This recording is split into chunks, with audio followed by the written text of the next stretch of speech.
नमस्कार मंडळी, कसे आहात सगळे? तर आज आपण बनवणार होतो भोपळ्यापासून हलवा. आता हा भोपळ्याची भाजी खाऊन खूप कंटाळा आला होता.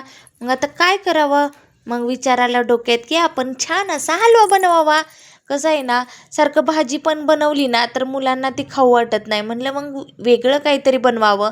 मग त्यासाठी काय केलं, प्रथमतः भोपळा धुवून घेतला, त्याच्यावरचं आवरण सगळं काढलं आणि असे सगळं व्यवस्थित कापून घेतला. आता आपण ह्याला किसणार आहोत. छान असं किसून घ्यायचं आहे सगळा भोपळा. हलवा आहे ना आपल्याला गाजरासारखाच बनवायचा आहे. हात जरी दिसताना असा दिसत असला ना तरी खूप छान लागतो. आता आपला भोपळा किसून झालेला आहे. आता काय करायचं, गॅसवरती कढई ठेवून आपण एक चमचा तेल तूप टाकून की नाही हा छान असा भाजून घेणार आहोत. यामुळे काय होतं की कडूपणा वगैरे लागत नाही आणि छान असा चवीला लागतो.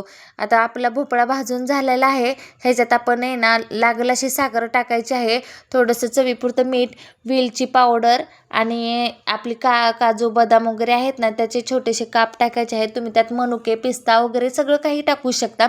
तर छान असा आपला भोपळ्याचा हलवा तयार झाला आहे. कसा वाटला व्हिडिओ हा नक्की कमेंट करून सांगा. Bye bye.